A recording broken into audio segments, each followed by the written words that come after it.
Bismillahirrahmanirrahim. Alhamdulillahirrabbilalamin. Allahumma salli wa sallim ala nabiyyina Muhammad wa ala alihi wa sahbihi ajma'in. Rabbi shrah li sadri wa yassir li amri wahlul 'uqdatam min lisani yafqahu qawli. Allahumma arinal haqqa haqqan warzuqna ittiba'ah. Ya Allah, tunjukkanlah kami yang benar itu adalah benar dan permudahkanlah bagi kami untuk mengikut kebenaran tersebut. Wa arinal batila batilan warzuqna ijtinabah. Ya Allah, tunjukkanlah kami yang batil itu adalah batil dan permudahkanlah bagi kami untuk menjauhi kebatilan tersebut. Wahdina limakhtulifa fihi minal haqqi biiznik. Bila kami petunjuk dalam isu-isu yang diperselisihkan dengan izinmu, innaka tahdi man tasha ila siratim mustaqim. Sungguhnya engkaulah yang memberi petunjuk kepada siapa yang kau inginkan ke jalan yang lurus. Na'udzu bikalimatillahi tammah min kulli syaitanin wahammah wa min kulli ainin lamah. Jadi pertama dan utama, terimalah salam ukhuwah daripada saya. Assalamualaikum warahmatullahi wabarakatuh. Okey. Jadi kita nak mulakan pada hari ini insya-Allah taala. Jadi pertama dan utama saya ucapkan ahlan wa sahlan kepada semua. Selamat datang ke dalam majlis ilmu ni walaupun secara online. Kita nak bahaskan satu siri berkaitan dengan adab penuntut ilmu online dan offline. Jadi this particular siri dia consist of 20 sesi sebenarnya. Dia consist of 20 sesi, maksudnya 20 minggu. Ustaz, lamanya Ustaz. Memang betul. Kalau antum lihat perbahasan tentang adab penuntut ilmu ni, kebiasaannya ulama kita bahaskan dengan detail. Jadi that's why kita buat secara detail. Perbahasan-perbahasan kita nak kaitkan perbahasan ulama terdahulu dengan realiti kita sekarang. Kita nak bahaskan, itu yang kita nak bahaskan pada hari ini insya-Allah taala. Dan antara sebab kenapa saya buat this particular siri adab penuntut ilmu ni adalah kerana pengalaman saya sendiri. Bila saya belajar, Allah Subhanahu Wa Taala berikan saya peluang, nikmat untuk belajar mengembara, kan, baik di tanah Arab ataupun di Malaysia. Dan saya dapati sebahagian di kalangan golongan talibul ilm, walaupun dah sampai kepada peringkat postgraduate, walaupun dah belajar dekat universiti, tapi saya lihat sebahagian di kalangan mereka tak mempraktikkan adab-adab penuntut ilmu. Bahkan saya terperanjat bila saya belajar di peringkat postgraduate kan dekat Malaysia, saya dapati sebahagian di kalangan talibul ilm, sebahagian di kalangan para penuntut ilmu di peringkat masters, ada di peringkat PhD, kan ada yang mengumpat pasal guru. Bila guru keluar daripada kelas, ada yang berkata buruk berkaitan dengan guru. Kan? Dan itu tidak mencerminkan seorang adab talibul ilm. Kita kalau tak setuju dengan guru, kita bersemuka dengan guru tersebut. Kan? Kita minta penjelasan dan bukan kita rendahkan guru tersebut di belakangnya. Itulah memang kita katakan adalah kurang adab, kan? Especially di peringkat yang tinggi, antum belajar di peringkat universiti, maka saya terfikir mana salahnya? Mana salahnya sampai kita lahirkan golongan talibul ilm, kita lahirkan golongan para penuntut ilmu yang dah belajar sampai peringkat universiti, tapi kadang-kadang kita lihat tidak ada adab ataupun kurang adabnya kepada golongan para alim ulama, kepada golongan para guru yang mengajarkan mereka. Dan lebih menyedihkan saya adalah bila lihat kan kadang-kadang dekat social media kan, bila ada isu-isu agama yang dibangkitkan kan, bila majlis fatwa keluarkan sesuatu fatwa barangkali kan, ada yang tak setuju ke setuju tu is another issue, tapi kadang-kadang ada yang melahirkan pandangan dengan cara yang kurang beradab. Itu juga amat menyedihkan golongan kan para penuntut ilmu. Sekali lagi saya nak tanya pada antum, suara saya jelas ke tidak? Saya tanya kepada antum. Okay, ada yang ramai yang kata jelas, ada yang kata tak jelas. Yang tak jelas barangkali antum boleh shift tempat, barangkali dia punya wifi yang okey sikit, okay, untuk dapat dengar dengan lebih jelas insya-Allah taala. Okey. Jadi dalam this particular sesi, saya pada asalnya nak buat Zoom meeting. Tapi bila saya lihat yang jumlah yang daftarkan diri ni adalah lebih daripada 50, itu yang saya rasa macam lebih sesuai lah dengan gunakan webinar. Jadi for this particular sesi, kita nak kongsi dengan antum sebagai mukadimah. Dia ada sedikit rules lah, rules and regulation. Jadi mudah untuk kita melayari bahtera dalam menuntut ilmu ini. Adalah kalau sekiranya antum ada pandangan, kalau sekiranya saya berikan soalan dan saya minta jawapan daripada antum, komen antum boleh typekan dekat chat box.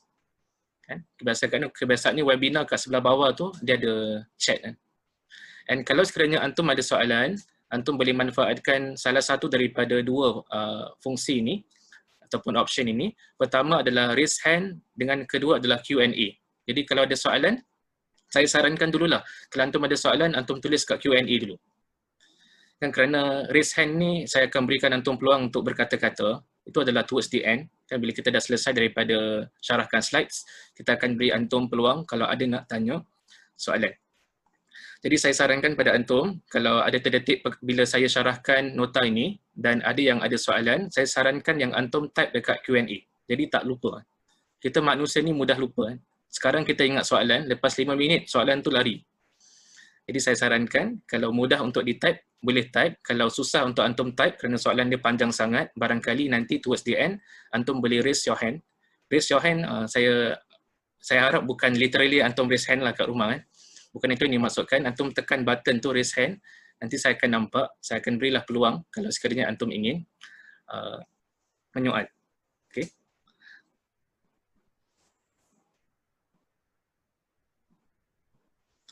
Jadi, sebelum saya mulakan dengan topik kita pada hari ini, saya nak just kongsi dengan antum, apakah topik-topik yang bakal dibahaskan dalam 20 sesi ini. Tadi pada awal kelas ini saya katakan yang kelas ini khusus ini akan diadakan sebanyak 20 sesi. So, tiap-tiap minggu ada satu sesi, kecuali kalau hari Isnin bertembung dengan cuti umum. Jadi, kita punya sesi adalah setiap minggu, kecuali kalau sekiranya hari Isnin bertembung dengan cuti umum. Kalau tak silap saya, bulan Ogos ni ada satu hari yang mana berkaitan dengan National Day. Kan? Yang dia ada cuti dekat situ. Walaupun National Day 9 Ogos, barangkali yang 10 Ogos tu adalah cuti umum. Jadi, itu kita tiadakan. Dan saya nak kongsi dengan antum apakah topik-topik yang kita nak bahaskan pada this particular kursus ataupun this particular siri adab penuntut ilmu. Ini adalah topik bagi sesi pertama sampai sesi kelima. Week 1 sampai week 5. Minggu 1 sampai minggu 5. Hari ini kita berada pada minggu yang pertama. Sesi yang pertama kita nak bahaskan tentang keutamaan ilmu dan adab. Itu nanti saya akan bahaskan dengan lebih detail. Minggu hadapan, kita akan bahaskan tentang ilmu yang bermanfaat. Apakah ciri-ciri ilmu yang bermanfaat? Apakah contoh-contoh ilmu yang bermanfaat? Apakah contoh-contoh ilmu yang tak bermanfaat? Apakah ciri-ciri ilmu yang tak bermanfaat? Ini penting bagi seorang talibul ilm, penuntut ilmu, untuk mengetahuinya. Kerana pada hari ini kita lihat ada sebagian jenis ilmu yang termasuk dalam ilmu yang tak bermanfaat. Sedangkan Nabi SAW ajarkan kepada kita kalau untuk mendoakan agar diberikan ilmu yang bermanfaat. Yang ketiga, pada minggu ketiga kita akan bahaskan tentang niat menuntut ilmu. Benda ni sebenarnya benda yang basic sangat, tapi ini adalah benda yang amat berbahaya kalau golongan para penuntut ilmu mereka terjun dalam bidang ilmu dengan niat yang salah. Kan? Kita akan bahaskan dengan detail, walaupun dia punya topik nampak macam ringkas, Ustaz, niat je Ustaz, tapi sebenarnya ulama kita bahaskan panjang lebar berkaitan dengan niat menuntut ilmu.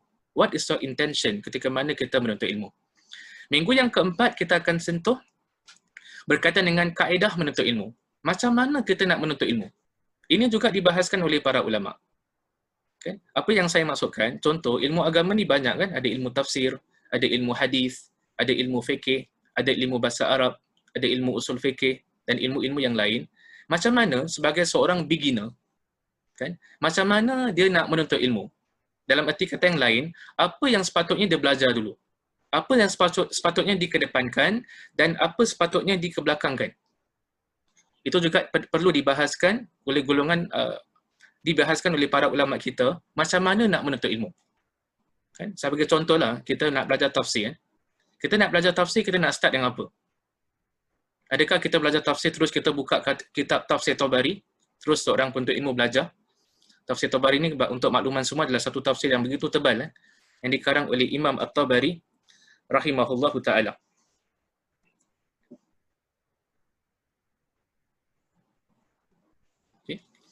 Jadi ada tafsir Qurtubi, ada tafsir Ibnu Katsir kan. Orang yang baru belajar mula tafsir, adakah terus diterjun kepada kitab tafsir yang besar ataupun di sana ada tahap-tahap dia? Orang yang belajar fikih, adakah terus dia masuk kepada khilaf ataupun perbezaan pandangan di kalangan ulama ataupun ada tahap-tahapnya? Orang yang nak belajar hadis Nabi SAW, adakah terus dia buka kitab Musnad Imam Ahmad ataupun ada tahap-tahapnya? Jadi kaedah, langkah-langkah yang perlu diketahui oleh golongan para penuntut ilmu, dia punya steps. Kan samalah macam kita belajar swimming kan. Kita swimming kita terus tak belajar yang advanced punya stage. Kita belajar sesuatu yang beginner punya level dulu. Lepas beginner baru intermediate. Lepas intermediate baru ada stage-stage yang lepas tu je. Saya ni swimming sampai intermediate je. Jadi lepas stage tu saya kurang pasti kan. Yang pentingnya adalah kita bila belajar mathematics pun sama kan. Primary school ada mathematics dia, secondary school ada mathematics dia. Antum masuk junior college ada mathematics dia. Yang masuk politeknik ada mathematics dia. Yang masuk universiti ada mathematics dia. Budak primary school tak terus belajar mathematics yang dipelajari oleh pelajar universiti. So ada tahap-tahapnya, sama juga dengan ilmu agama. Ilmu yang berkaitan dengan Al-Quran, ilmu yang berkaitan dengan sunnah Nabi SAW. Sesi yang kelima insya-Allah taala kita akan sentuh berkaitan dengan daripada siapakah kita menuntut ilmu. Hari ini dengan wujudnya teknologi, senang kita mudah dapat YouTube lectures. Okay. Senang kita dapat YouTube lectures. Jadi ada banyak penceramah-penceramah di YouTube. Kan? Jadi macam mana kita nak tahu yang this person barangkali reliable ke tidak? Adakah apa yang disampaikan itu boleh diterima ataupun tidak? Kan? Tadi saya lihat dekat chat box ada kata ada pelajar yang tak dapat masuk. Kalau antum kenal mereka, kan boleh tak ingatkan mereka tentang the new ID yang kita message, ataupun kalau antum ada that message, antum boleh forward kat mereka the new ID. Barangkali because of ID yang tak betul, itu yang mereka tak boleh masuk. Jadi sesi yang kelima kita akan bahaskan tentang daripada siapakah kita menuntut ilmu. Kerana ada sebagian orang dia pandai berceramah tapi kurang ilmunya. Ada sebagian orang banyak ilmunya tapi tak pandai berceramah. Saya ada guru-guru di Universiti Islam Antarabangsa Malaysia yang merupakan alim dalam bidang fikih. Seorang alim dalam bidang usul fikih. Tapi kalau antum lihat dekat majlis ilmunya, tak ramai orang datang. Kan? Tak ramai orang boleh appreciate apa yang dia nak katakan. Barangkali antara sebabnya adalah dia kalau berbicara dalam bahasa Arab. Sedangkan masyarakat Malaysia ni rata-rata kita akan lihat kebanyakannya lebih fasih dalam bahasa Melayu compare dengan bahasa Arab. Jadi kita nak juga kongsi dengan antum daripada siapakah kita menuntut ilmu. Pada minggu yang ke-6, kita nak kongsi tentang ulama silam dan ulama kontemporari. Yang kita maksudkan dengan ulama kontemporari adalah ulama-ulama pada zaman ini. Jadi kita ni bila belajar agama, adakah kita hanya berpada siapa yang kita jadikan sebagai rujukan? Adakah ulama silam kita sahaja? Kita tolak tepi semua ulama semasa? Ataupun kita hanya berpegang dengan ulama semasa sahaja? Kita tolak tepi semua ulama-ulama yang terdahulu seperti Imam Asy-Syafi'i rahimahullahu taala, ataupun kita gabungkan kekuatan kedua-dua golongan ulama ini, baik ulama silam dan juga ulama kontemporari. Minggu yang ketujuh adalah tentang ulama teks dan konteks. Jadi kita ni bila belajar berkaitan dengan agama, kan sebagai contohlah kalau kita belajar fikih kan, kita tak dapat lari daripada realiti. Kita belajar fikih, ada sebahagian bab fikih yang ada kaitan dengan ekonomi. Ada sebahagian bab fikih yang ada kaitan dengan bab perubatan. Okay. Medical issues. Isu-isu kewangan. Jadi, kalau kita nak to be able to kita bahaskan isu ini dengan cara yang syumul, dengan cara yang holistik, seorang talibul ilm, seorang penuntut ilmu, dia kena manfaatkan daripada kedua-dua kepakaran. Baik ulama teks, yang kita masukkan dengan ulama teks adalah ulama yang pakarlah dalam memahami Al-Quran, dalam memahami sunnah Nabi SAW, dalam memahami fikih. Dalam masa sama juga, kita perlukan golongan yang pakar berkaitan dengan konteks, berkaitan dengan realiti, berkaitan dengan perubatan, berkaitan dengan kewangan. Kita perlu gabungkan kedua-dua kekuatan ulama ini. Sesi yang seterusnya, sesi yang ke-8, kita akan bahaskan tentang bahaya taksub. Sesi ke-9 kita akan bahaskan certain adab yang ada kaitan dengan mencedok ilmu daripada internet. Tadi saya katakan kepada antum, hari ini nak dapat bahan-bahan rujukan dekat internet senang sangat. Ada website-website yang tertentu yang dia uploadkan kepada kita buku-buku agama. Hari ini kita ada website seperti waqfiyah.com. Kalau mereka-mereka yang boleh baca Arab, waqfiyah.com adalah salah satu lelaman yang mana kita boleh download pelbagai buku daripada pelbagai bab. Bab tafsir ada, bab hadis ada, dan bab fikir dan bab-bab yang lain semua ada. Kita juga dapat memanfaatkan daripada YouTube ceramah-ceramah secara online. Tapi apakah adab-adab yang perlu kita ketahui ketika mana kita mencedok ilmu daripada internet? Pada sesi yang ke-10, kita ingin bahaskan tentang bersikap jujur ketika menukil, honesty, ketika mana kita menukil satu pandangan. Kadang-kadang saya bila lihat dekat social media, khususnya dekat Facebook, ada sebahagian di kalangan orang-orang Islam, mereka menukil pandangan dengan cara yang tak tepat. Kadang-kadang ulama kita semasa, mereka membenarkan, mereka menghalalkan sesuatu perkara, tapi mereka letakkan syarat. Tapi datang seorang talibul ilm, datang seorang yang tak baca betul-betul tulisan para ulama ini, dia kata ulama ini boleh, tapi dia omit syarat-syarat yang telah diletakkan oleh para ulama ini. Bahkan ada yang salah nukil, salah nisbahkan, salah sandarkan pandangan kepada golongan para alim ulama. Jadi ini kita katakan sebagai intellectual dishonesty. Kan sesuatu yang tak jujur dan amat membimbangkan lagi bila orang start to share that particular article. Benda yang kurang tepat, pandangan yang kurang tepat ini sebahkan kepada ulama. Sebagai contohlah, saya pernah baca satu artikel ke online, dia kata Syekh Abdullah bin Bayyah, hafizahullahu ta'ala, ulama syariah terkenal ini, mereka mengatakan yang Syekh Abdullah bin Bayyah mengatakan yang pakai tudung tak wajib. Maka saya baca that particular artikel, saya rujuk balik dekat kitab Syekh Abdullah bin Bayyah, hafizahullahu ta'ala. Dan saya dapati yang Syekh Abdullah bin Bayyah berpandangan yang pakai tudung untuk golongan wanita adalah wajib. Mereka salah nukil pandangan para alim ulama. Dan ini adalah amat berbahaya. Ini harus ditegur oleh golongan para penuntut ilmu dan juga golongan para asatizah dan golongan para alim ulama. Sikap jujur ketika mana menukil. Pada sesi yang ke-11, kita nak sentuh tentang memahami dua jenis khilaf. Yang kita maksudkan dengan khilaf adalah perbezaan pandangan di kalangan para ulama. Di sini timbul satu persoalan, adakah semua khilaf itu boleh kita terima? Adakah semua perbezaan pandangan itu boleh diterima? Ataupun di sana ada perbezaan pandangan yang boleh kita berlapang dada? Dan di sana juga ada sebahagian isu-isu yang tak sepatutnya ada khilaf. Yang tidak sepatutnya ada perbezaan pandangan kerana telah diijmakkan oleh para alim ulama, kerana ada kesepakatan daripada semua para ulama mujtahid zaman berzaman. So kita nak bezakan antara dua jenis khilaf, iaitu khilaf perbezaan pandangan yang boleh kita berlapang dada dan perbezaan pandangan yang tak sepatutnya kita berlapang dada. Ini juga dibahaskan oleh para ulama kita daripada dulu lagi. Sesi yang berikutnya, sesi ke-12, kita akan bahaskan tentang satu isu berkaitan dengan fikir sebelum berkongsi. Kita nak share sesuatu ilmu. Di sana ada pertimbangan tertentu yang perlu kita fikirkan sebelum kita kongsi, especially dekat social media. Topik yang seterusnya, topik ke-13, kita akan bahaskan tentang adab mengajukan soalan. Detail sangat ulama kita, sampai mengajukan soalan pun mereka bahaskan tentang adab-adabnya. Ini dibahaskan oleh para ulama yang terdahulu dan juga dibahaskan oleh para ulama semasa kita. Minggu ke-14 kita akan bahaskan tentang adab mengutarakan pandangan. Macam mana cara yang beradab dalam mengutarakan pandangan. Especially kalau pandangan yang kita nak utarakan itu adalah berbeza dengan pandangan orang lain. Macam mana kita nak utarakan? What is the best approach? Apakah adab-adab yang ditunjukkan oleh para alim ulama kita? Sesi yang ke-15 kita nak sentuh tentang seandainya guru tersilap. Dalam arti kata yang lain, kalau kita nampak seorang alim, seorang scholar, dia tersilap dalam berikan pandangan. Macam mana reaksi kita? Adakah kita akan merendahkan dia? Adakah kita akan kata dekat orang jangan menuntut ilmu daripada dia kerana dia tersilap dalam satu perkataan dia? So what is our approach? Apa pendirian kita? Apa reaksi kita ketika mana terlihat? Kalau sebahagian di kalangan guru-guru ataupun sebahagian di kalangan golongan para alim ulama, kalau mereka tersilap, what should we do?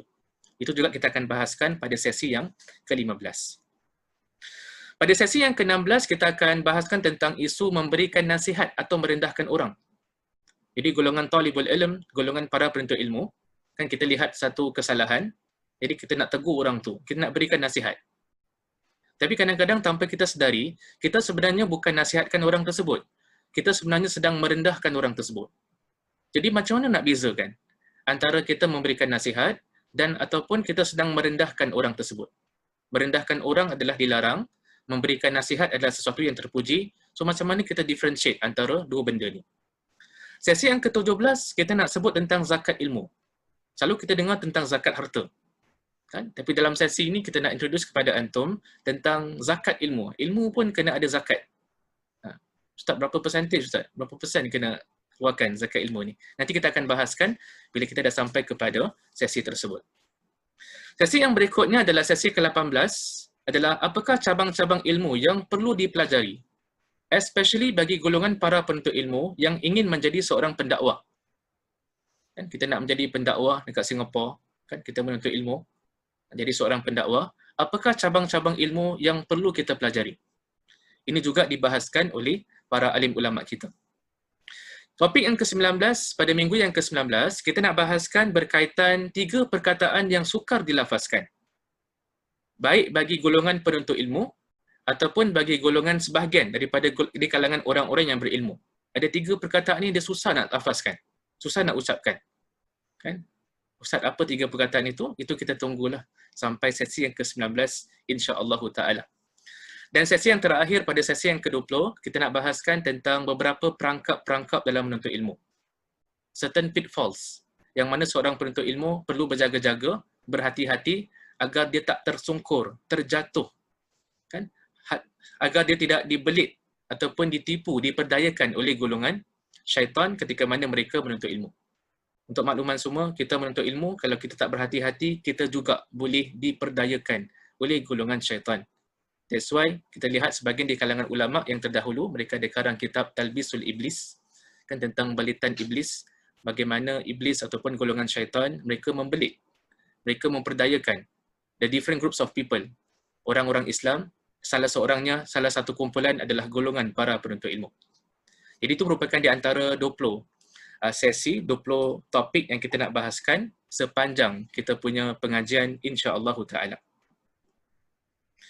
Pada hari ini saya nak mulakan dengan topik yang pertama terlebih dahulu, iaitu yang berkaitan dengan keutamaan ilmu.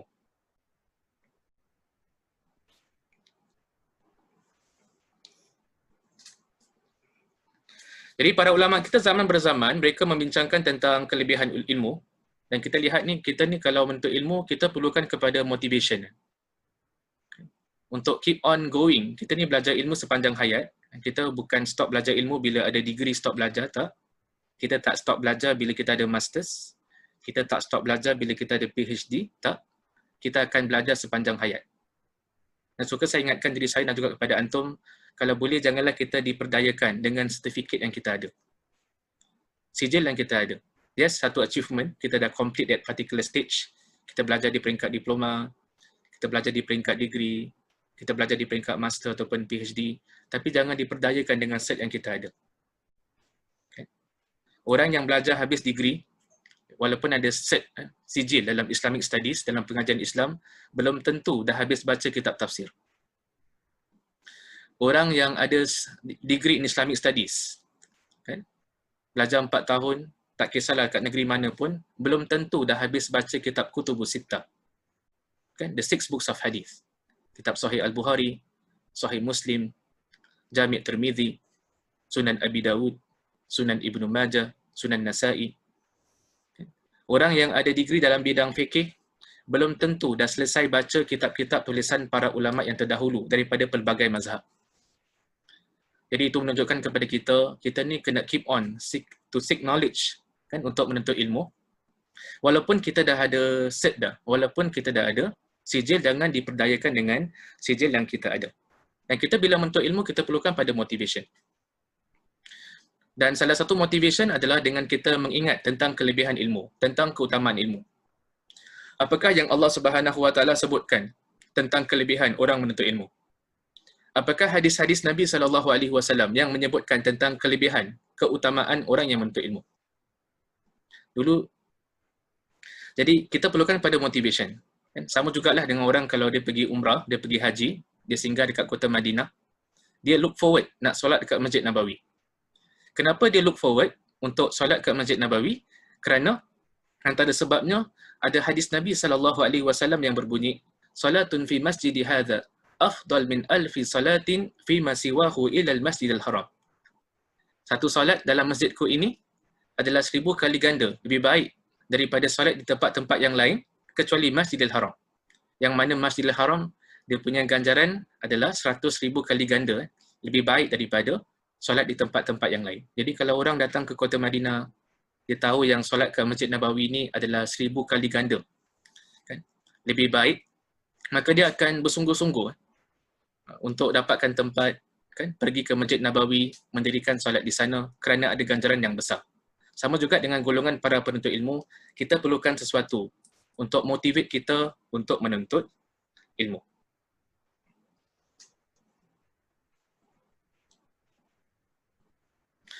Jadi pada kesempatan ini, pada the first part for today, saya nak kongsi dengan antum beberapa nusus, beberapa hadis-hadis Nabi SAW yang sentuh tentang kelebihan menuntut ilmu, dan saya yakin dah ada di kalangan antum pasti pernah bertemu ataupun membaca, mendengar hadis-hadis ini. Yang pertama yang kita nak kongsi dengan antum adalah hadis yang diriwayatkan oleh Imam Muslim rahimahullahu taala. Kata Nabi SAW, man salaka tariqan yaltamisu fihi ilman sahhalallahu lahu bihi tariqan ilal jannah. Barang siapa yang menempuh satu jalan demi mencari ilmu pengetahuan, Allah Subhanahu wa taala akan mempermudahkan baginya jalan ke syurga. Jadi keutamaan yang pertama bagi orang yang menuntut ilmu adalah mencari ilmu, menuntut ilmu adalah salah satu jalan yang boleh membawa kita kepada syurga Allah Subhanahu wa taala. Menuntut ilmu adalah salah satu jalan yang boleh kita pilih, kan, atau kita tempuhi untuk mencari keredaan Allah Subhanahu wa taala. Dimasukkan ke dalam syurga. Jadi every time kita menuntut ilmu, dan saya teringat sebagian pesanan golongan para ulama, menuntut ilmu kat sini dia maksudnya bersifat umum. Dalam arti kata yang lain, kita wadah Zoom ni kita pakai untuk menuntut ilmu, dia juga termasuk dalam menempuh satu jalan demi mencari ilmu. Kita keluar pergi masjid untuk menuntut ilmu, itu juga termasuk dalam wasilah menuntut ilmu. Kita pergi ke sekolah, pergi ke universiti, itu semua termasuk dalam wasilah untuk menuntut ilmu. Jadi menuntut ilmu ni adalah salah satu wasilah untuk kita masuk ke dalam syurga Allah Subhanahu wa taala. Dia juga termasuk dalam ibadah. Ibadah bukan hanya terhad kepada solat, zakat, puasa. Menuntut ilmu juga adalah salah satu bentuk ibadah. Ibadah daripada sudut makna yang lebih luas adalah segala sesuatu yang dicintai, yang disukai oleh Allah Subhanahu wa taala. Dulu saya masih teringat pada tahun 2006. Tahun 2006 dah lama, sekarang dah 2020 dah. 14 tahun yang lalu. Sebelum saya pergi ke Tanah Arab untuk belajar. Saya bertemu dengan sebahagian golongan pegawai daripada MUIS, Majlis Ugama Islam Singapura. Mereka nak berikan sedikit taklimat bagi pelajar-pelajar yang belajar kat luar negeri. Dan saya teringat salah satu pesanan salah seorang pegawai MUIS pada ketika itu kepada kita yang masih adik-adik lagi, yang baru nak keluar negeri untuk belajar. Saya masih ingat pesanan salah seorang di kalangan mereka, dia pernah berkata, you all need something. Kamu semua memerlukan sesuatu yang boleh keep you motivated untuk belajar di luar negeri. Kan? Kerana belajar di luar negeri ni, bagi sebahagian golongan ataupun individu, dia bukan 1-2 tahun, kadang-kadang lebih daripada itu. Kadang-kadang 4 tahun, kadang-kadang 5-6 tahun, kadang-kadang lebih daripada itu. Jadi masa yang panjang ni, dia perlukan kita sesuatu yang boleh keep kita motivated untuk keep on going, untuk belajar. It's not easy, kan? Bukan mudah kita nak spend di luar negeri beberapa tahun. Barangkali ada yang di sini yang belajar kat luar negeri. Antum akan tahu yang belajar kat luar negeri ni bukan mudah. Jauh daripada family, bertahun-tahun lamanya. Kadang-kadang kita rasa down, rasa macam nak balik je. Okay? Tapi we need to keep on going. Jadi saya terfikir, apakah benda yang boleh keep saya motivated untuk belajar kat luar negeri? Maka saya teringat hadis ni. Hadis yang diriwayatkan oleh Imam Muslim rahimahullahu taala. Barang siapa yang menempuh satu jalan demi mencari ilmu, Allah akan mempermudahkan baginya jalan ke syurga. Jadi apa saya buat? Bila saya sampai dekat negeri Arab, kan? Dekat dalam hostel saya, dekat dalam asrama saya, dalam bilik saya saya tulis hadis ni besar-besar dekat drawing block. Saya masih ingat lagi, saya draw hadis, saya tulis hadis ni dekat drawing block, lepas tu saya decorate. Ada color-color, ada color yellow, ada color pink semua. Decorate. Saya letak dekat tembok yang ada dekat bilik saya. Bilik tidur saya. Jadi every time, hari-hari bila saya bangun pagi je daripada katil, the first thing yang saya nampak adalah hadis tu. Yang saya tampal kat tembok ni. Man salaka tariqan yaltamisu fihi ilman sahhalallahu lahu bihi tariqan ilal jannah. Barang siapa menempuh satu jalan demi mencari ilmu, Allah akan mempermudahkan baginya jalan ke syurga. Jadi every time kita pilih satu jalan untuk kita mencari ilmu, maka Allah akan permudahkan bagi kita jalan ke syurga. Jadi kadang-kadang bila saya belajar dulu, saya masih teringat lah. Kan belajar kat luar negeri, kadang-kadang ada certain subjek ni dia susah sikit. Dia lebih susah daripada subjek yang lain. Subjek yang kita tak biasa belajar, susah sikit. Kadang-kadang saya rasa down jugalah. Saya rasa macam sedih sikit. Subjek ni susah sikit nak faham. Jadi bila balik ke asrama, bila balik ke hostel, bila balik ke bilik, saya bila duduk kat katil, saya akan tengok hadis ni. Dan tak apalah, susah sekarang. Mudah-mudahan dengan kesusahan yang kita tempuhi pada hari ini, Allah Subhanahu Wa Taala akan reward kita dengan syurga sebagaimana yang dijanjikan oleh Nabi SAW. Jadi itu adalah keutamaan yang pertama. Jadi mana-mana majlis ilmu yang kita duduk, insya-Allah Allah akan permudahkan bagi kita jalan ke syurga. Keutamaan yang kedua yang saya nak kongsi dengan antum, mudah-mudahan dengan kita mengetahui keutamaan ini, kita akan lebih bersemangat untuk menuntut ilmu, adalah dalam sepotong hadis kata Nabi SAW, sungguhnya para malaikat mereka merendahkan sayap mereka kerana redha terhadap penuntut ilmu. Hadis yang diriwayatkan oleh Imam Abu Dawud rahimahullahu taala. Golongan talibul ilm, golongan para malaikat mereka rendahkan sayap mereka. Itu menunjukkan yang mereka muliakan golongan para penuntut ilmu. Itu menunjukkan yang mereka suka kepada golongan para penuntut ilmu. Walaupun kita tak nampak para malaikat. Tapi kita beriman dengan apa yang disebutkan oleh Nabi SAW. Dicintai oleh golongan para malaikat. Saya teringat dulu saya naik teksi, naik Grab daripada rumah nak pergi ke Wisma Indah. Kan, nak pergi ke daerah Masjid Kasim lah. Untuk menghadiri majlis ilmu. Lalu yang the Grab driver tu dia tanya saya lah, saya nak pergi mana? Saya kata saya nak pergi ke majlis ilmu. Kan, dekat Wisma Indah. Lalu bila driver tersebut dia drive keretanya, kan, kereta Grab, dia kata dekat saya. Tiba-tiba dia kata, apa yang dia kata dekat saya? Dia kata saya tak takut kalau sekiranya saya mati dalam perjalanan ini. Itu kata yang Grab driver tu. Dia kata yang dia tak takut kalau Allah Subhanahu Wa Taala ambil nyawa dia dalam perjalanan ini. Ni saya tanya kepada that particular driver, kenapa tak takut? Kan? Apa kata that particular Grab driver? Dia kata kerana saya sedang bawa seorang talibul ilm. Kerana saya sedang bawa seorang penuntut ilmu. Yang mana dalam hadis Nabi SAW sebutkan, golongan para malaikat, mereka merendahkan sayap mereka ke atas golongan para penuntut ilmu. Jadi keimanan of this particular driver ni tinggi. Dia baca hadis ni, dia beriman betul-betul dengan hadis ni. Lepas tu dia bawa laju. So saya kata kat driver tu, jangan buat laju. Walaupun hadis ni sahih, tapi hadis ni bukan green light kan untuk kita buat laju, exceed the limit kan. Yang kan ada undang-undang juga dalam kita drive. Sebentar ya.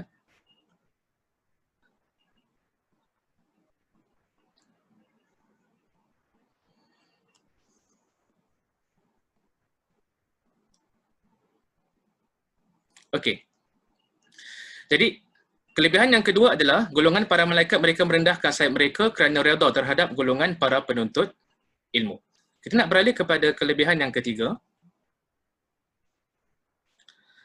Dalam sepotong hadis Nabi SAW, Nabi mengatakan, sesungguhnya Allah, para malaikat, penduduk langit dan bumi, sehinggakan semut di dalam lubang, dan juga ikan berselawat ke atas orang yang mengajarkan manusia kebaikan. Jadi Allah berselawat. Para malaikat berselawat. Penduduk langit dan bumi berselawat ke atas orang-orang yang mengajarkan manusia kebaikan. Itu menunjukkan tentang syaraf, kemuliaan ilmu. Bila kita masukkan yang Allah berselawat, apa pandangan antum? bila dalam hadis ni sebut Allah berselawat, apa maksud Allah berselawat? Macam mana kita nak faham perkataan selawat tu? Ada pandangan daripada antum?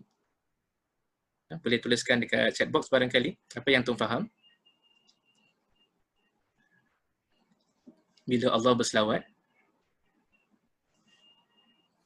Kan? Jadi Ashraf kata memberi keampunan, kan? Mustaqim kata rahmah, ada kata Ashraf kata memuji, kan? Abang Syahifuddin kata redha, kan? Rashidah kata memberkati, kan? Jadi jawapan-jawapan yang indah-indah belaka, kan? Tuan Mahyudin kata memberi segala kebaikan, peringatan, memberi redha. Syukran di atas antum punya participation, komen-komen antum, jawapan yang indah-indah belaka. Jadi menurut sebahagian di kalangan para ulama, bila Allah berselawat, yang dimaksudkan adalah Allah Subhanahu Wa Taala mengurniakan rahmatnya, memberikan rahmat, kan, kepada golongan orang yang mengajarkan manusia kebaikan. Bila para malaikat berselawat, bila penduduk langit dan bumi berselawat, itu menunjukkan yang mereka ini berdoa kepada Allah agar dikurniakan rahmat, kan, dianugerahkan rahmat kepada orang-orang yang mengajarkan manusia kebaikan. Jadi kita bila menuntut ilmu, salah satu benda yang perlu kita buat adalah kita mengajarkan, kita sebarkan ilmu tersebut. Jadi bila kita sebarkan kan ilmu tersebut, Allah Subhanahu Wa Taala, para malaikat dan penduduk langit dan bumi, hinggakan semut di dalam lubang dan juga ikan di lautan, mereka berselawat, mereka mendoakan kan kebaikan untuk golongan yang mengajarkan manusia kebaikan. Itu adalah salah satu kemuliaan yang diberikan kepada orang yang mengajarkan manusia kebaikan. Mudah-mudahan Allah Subhanahu Wa Taala golongkan kita di kalangan mereka. Kelebihan yang keempat yang kita nak kongsi dengan antum tentang kelebihan menuntut ilmu ni adalah sepotong firman Allah Subhanahu Wa Taala yang dia punya point sebenarnya adalah the last few words daripada this particular verse, daripada this particular ayat, yang mana Allah Subhanahu Wa Taala mengatakan dalam surah Taha ayat 114, wa qur rabbi zidni ilma, yang artinya wahai Tuhanku tambahkanlah kan aku ilmu. Wahai Tuhanku tambahilah ilmuku. Jadi kata sebahagian di kalangan para ulama, dalam the entire of the Quran, Allah hanya perintahkan Nabi sallallahu alaihi wasallam untuk meminta kepada Allah ditambahkan ilmu dan bukan perkara-perkara yang lain. Dalam Quran bila kita check, ada doa yang bermula dengan Rabbi, kemudian zidni, kan, ditambahkan. Salah satu yang the only doa yang diminta tambah adalah tentang ilmu. Tak diminta tambah benda-benda yang lain dalam Al-Quran. Jadi kata sebahagian para ulama, ini menunjukkan tentang kelebihan ilmu pengetahuan ini. Sampai Allah Subhanahu Wa Taala perintahkan para anbiya-Nya, para nabi-Nya untuk meminta kepada Allah agar ditambahkan ilmu.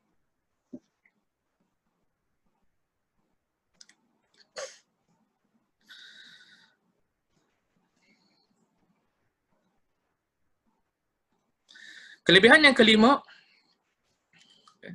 berkaitan dengan golongan para penuntut ilmu adalah sepotong firman Allah Subhanahu Wa Taala sebagaimana yang tertera dekat dalam slide ni, yang dia punya syahid dia adalah point dia adalah kat tengah-tengah tu, yang mana ada firman Allah Subhanahu Wa Taala berbunyi, yarfa'illahu alladhina amanu minkum walladhina utul ilma darajat.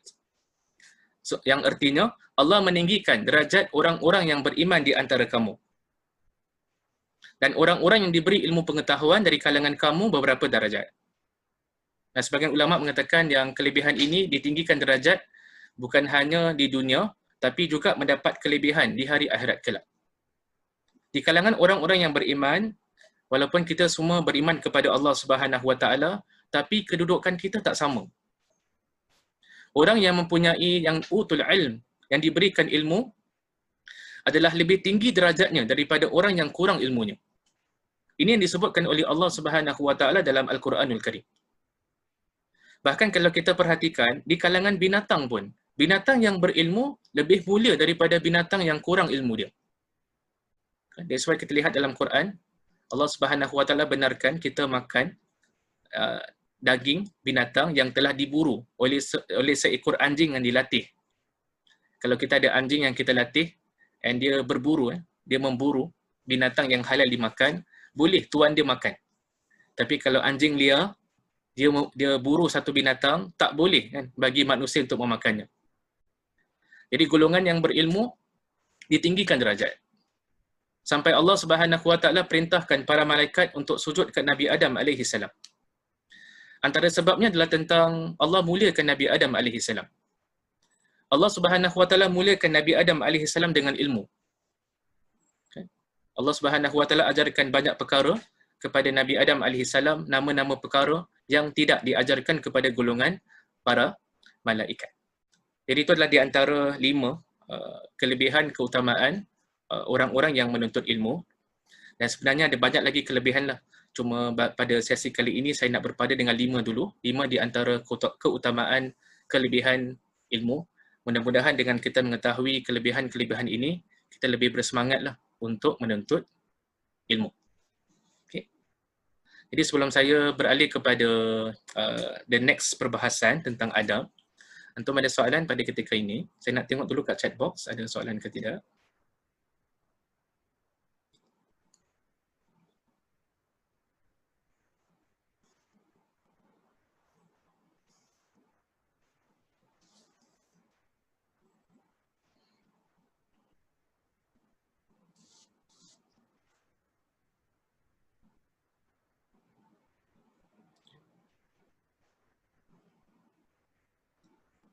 Jadi ada yang bertanya tentang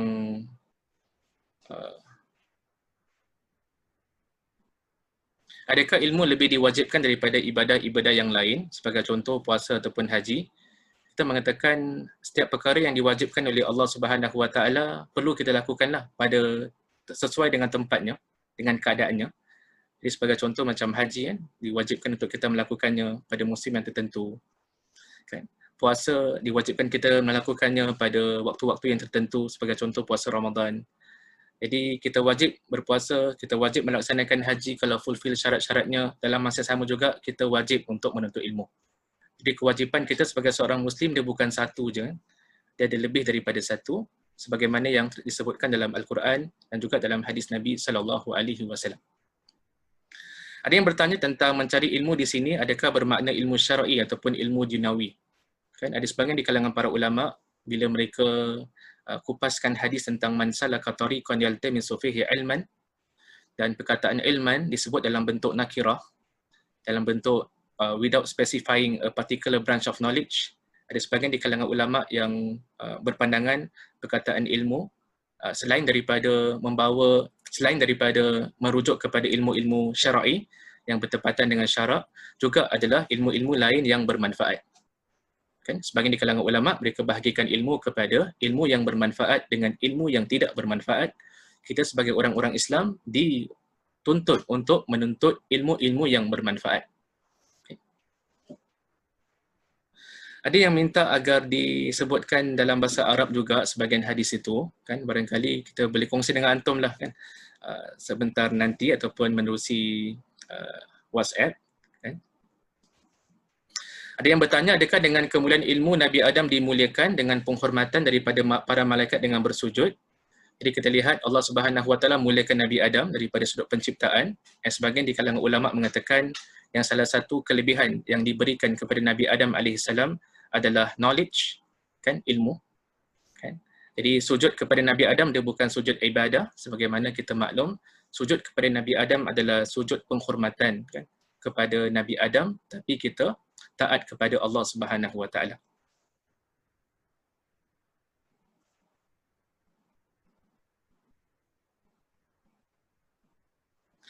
Ada yang bertanya apakah hanya tertakluk kepada ilmu agama sahaja Ustaz? Kita mengatakan yang kita sebagai orang-orang Islam dituntut untuk menuntut segala ilmu yang bermanfaat. Okay. Jadi ini yang saya nak tekankan lah, especially pada next week punya lesson. Kan saya teringat dulu saya tanya salah seorang guru saya tentang firman Allah Subhanahu Wa Taala yang berbunyi innama yakhshallaha min ibadihil ulama.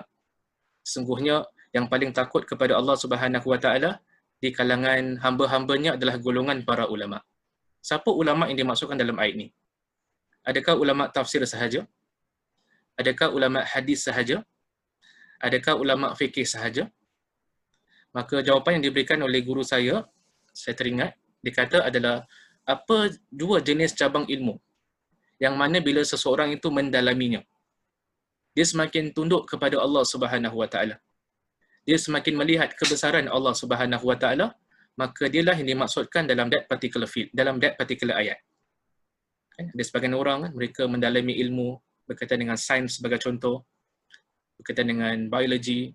Bila mereka mendalami this fields of knowledge, mereka semakin melihat kebesaran Allah Subhanahu Wa Taala. Jadi kita katakan yang kita ni dituntut untuk menuntut segala ilmu yang bermanfaat. That is why Nabi sallallahu alaihi wasallam perintahkan kita ataupun ajarkan kita untuk berdoa untuk mendapatkan ilmu yang bermanfaat.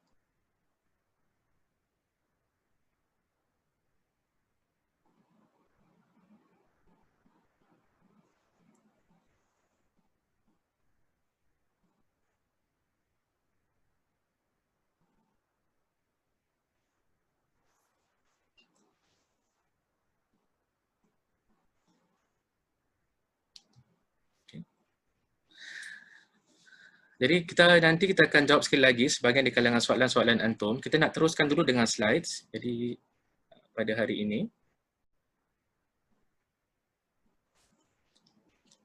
Jadi perkara kedua yang kita nak sentuh pada hari ini adalah tentang keutamaan adab. Jadi selain daripada ilmu, antara perkara yang dititik beratkan oleh para ulama kita adalah tentang adab. Ilmu perlu diiringi dengan adab. Kalau kita belajar ilmu, tak diiringi dengan adab, takut-takut dia akan melahirkan orang yang sombong. Takut-takut dia akan melahirkan orang-orang yang mana buat sesuatu perkara, tapi tidak disukai oleh Allah Subhanahu Wa Taala, kan, kerana tidak menghiasi dirinya dengan adab-adab yang tertentu yang telah digariskan oleh para alim ulama kita. Jadi adab ni penting sangat. Kadang-kadang kita lihat sebagian orang semakin berilmu semakin sombong. Semakin berilmu, mereka semakin merendahkan orang. Sebagian orang semakin berilmu, dia semakin mengungkapkan kata-kata yang kasar. Padahal sepatutnya seorang yang berilmu itu dia semakin tunduk pada Allah Subhanahu Wa Taala. Dia semakin tidak merendahkan orang. Kerana itu adalah sifat-sifat, kan, yang dilarang oleh Allah Subhanahu Wa Taala dalam Quran. Itulah sifat-sifat yang dilarang oleh Nabi sallallahu alaihi wasallam. Orang yang betul-betul berilmu adalah orang yang betul-betul tunduk pada Allah Subhanahu Wa Taala, semakin beradab, semakin berakhlak. Itu adalah tanda-tanda orang itu mendapatkan ilmu yang bermanfaat. Jadi pada hari ini kita bahagian yang kedua, kita nak sentuh tentang adab. Jadi bahagian yang pertama tentang adab ini kita nak kongsi dengan antum. Apakah makna perkataan adab sebagaimana yang digunakan dalam kitab-kitab para ulama kita yang terdahulu. Jadi bila kita kaji karangan kitab-kitab ulama kita, baik yang terdahulu ataupun yang silam, perkataan adab ini dia digunakan untuk merujuk kepada beberapa makna. Salah satunya adalah ciri yang baik. Kan? Ciri-ciri yang baik tentang adab makan, kan? Tentang adab minum, tentang adab tidur. Kan? Macam mana kita nak tidur, macam mana nak makan, macam mana nak minum dengan cara yang beradab, dengan cara yang berakhlak. Kan? Yang diajarkan sesuai dengan sunnah Nabi sallallahu alaihi wasallam. So adalah salah satu makna adab adalah ciri yang baik. Bahkan kata Imam Ibn Hajar Al-Asqalani rahimahullahu taala dalam kitabnya Fathul Bari, dia kata perkataan adab ini adalah merujuk kepada segala perbuatan ataupun ucapan yang terpuji. Apa saja perbuatan, apa saja ucapan yang terpuji, maka itu terangkum dalam perkataan, maksudnya adalah itu adalah adab. Kan itu pandangan Imam Ibn Hajar Al-Asqalani rahimahullahu taala ketika mensyarahkan kitab Sahih Al-Bukhari. Pandangan yang kedua berkaitan dengan adab, maksud adab yang kedua yang digunakan oleh para ulama adalah setiap yang dituntut untuk dilakukan, sama ada yang bersifat wajib ataupun yang bersifat mandub.